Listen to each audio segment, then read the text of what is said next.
Another major consideration when designing an experiment is who you will collect your data from, or who your population of interest is. The population is the entire set of individuals that the experimenters want to make a conclusion about. For example, in some of my own research, I might only wish to draw conclusions about individuals with dyslexia or children or both. In the vast majority of cases, the population of interest will be very large, and it's not feasible to collect data from every single person in your population. So in order to make conclusions about the population, researchers select a sample from that population that's used to represent that larger group. The big question comes from how experimenters decide who is going to make up the sample. And there are a few ways to do this. The first is to select randomly from the population, such that everyone has an equal chance of participating. This sounds great. However, if you consider the makeup of your population, this might not be ideal.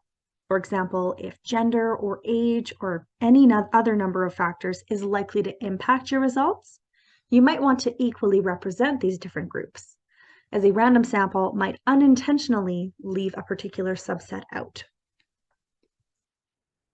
A stratified random sample can be a possible answer to this. So for example, if you're looking at occupations and you have 100 people, 10% are lawyers, 30% are teachers, 40% are in sales, 5% are medical doctors, and 15% are skilled workers, then out of the 40 people you sample, 10% should be lawyers, 30% should be teachers, and so on and so forth. But we don't always have the resources, time, and access needed to create a perfect sample of our population of interest. Sometimes, with study constraints, we have to use a non-random sample with unequal chances of participation. Or a convenience sample where we simply work with what we have. For example, a lot of research is conducted on undergraduate psychology students when the population of interest is humans in general. It isn't ideal, however, with the constraints, it's what a lot of researchers have to work with. A representative sample is a sample that reflects the important characteristics of the population of interest. And the most common form of population sampling is random sampling, in which every member of the population has an equal probability of being chosen to participate.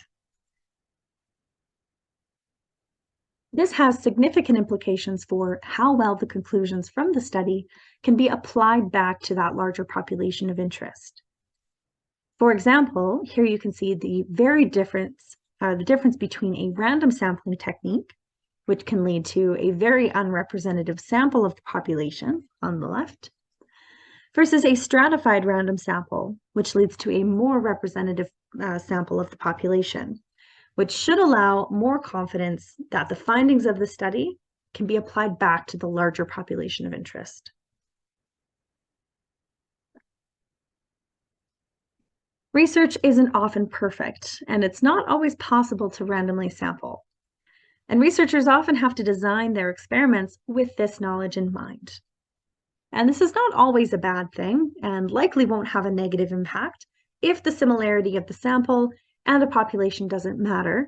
So for example, if we assume all adult brains behave similarly and are interested in a neural component of behavior, in this case, any group of adults could do.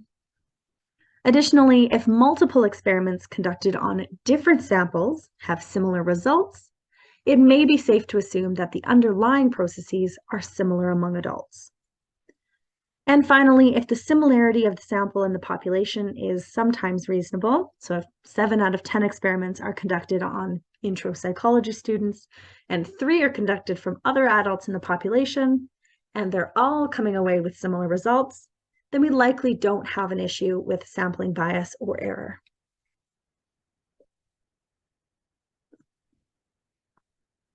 Experiments typically consist of an experimental group and a control group. In the experimental group, subjects receive some special treatment in regard to the independent variable, while the control group are similar subjects who do not receive the special treatment. So why do researchers use an experimental and control group?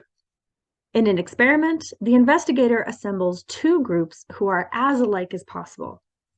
An experimental group, who receives a special treatment in regard to the independent variable, and a control group who does not receive the special treatment. Then, after they administer the treatment, if the two groups differ on the dependent variable, it must be due to the treatment. Of course, this design is not always perfect. Extraneous variables, or a variable other than the independent variable that may influence the dependent variable. This confounding of variables occurs when participants in one group of subjects are inadvertently different in some way from the participants in the other group, therefore influencing that outcome. Random assignment of subjects is one way to control for such confounding variables. Another way to help control for extraneous variables is by providing a placebo. This is particularly useful in drug trials when evaluating the effectiveness of a treatment. If one patient receives a drug to take and we want to compare this to a control who takes nothing, it would be pretty obvious to the participants which group they're in, which can change their expectations about what is going to happen to them.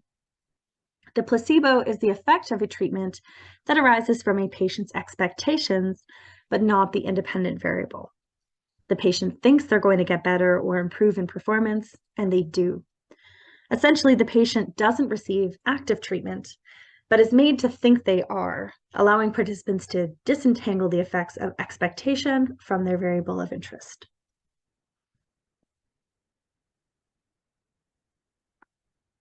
Experimental designs can be quite complex, with many ways that the designs can vary.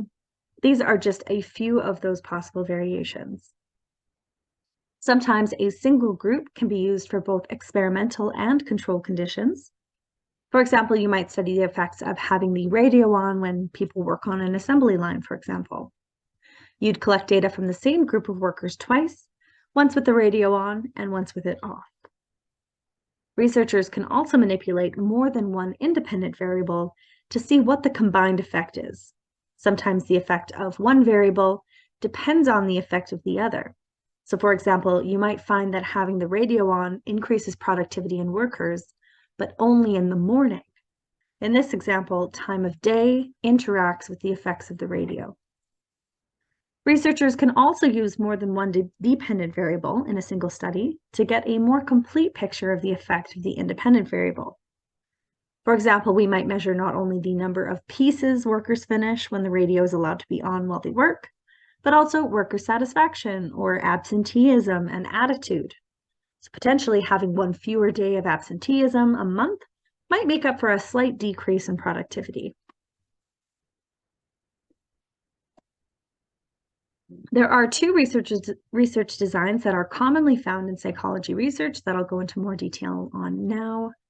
One is a between groups design, in which each group in the experiment is composed of a different set of participants that will undergo different conditions to test how these conditions impact a particular outcome. The other is a repeated measures design, in which the same group of participants is exposed to all the different conditions in the experiment, and therefore experience the variety of levels of the independent variable that's being tested. For example, in a between groups design, one group of individuals will experience treatment 1, and a separate group of individuals will experience treatment 2. The experimenters will then see how each group compares to one another on a particular outcome variable of interest. Whereas repeated measures, the same group of participants will experience treatment 1, and a measure will be taken for the outcome. Then that same group of participants will experience treatment 2 with that same outcome measure following. Then each individual's performance or outcome variable will be compared to look for differences between treatment 1 and treatment 2 within that same person. In some instances, researchers might have multiple independent variables that they want to test. So for example, if their outcome variable of interest is braking reaction time, they may want to look at both traffic density and whether or not the driver is using their cell phone to see whether these variables impact their dependent variable. In this type of design, you'd have 4 different conditions of interest based on the variables involved. You'd have a low traffic density condition and a high traffic density condition. And then within each of these density groups, you could have one scenario with no cell phone and one with cell phone use. This allows researchers to look for interactions.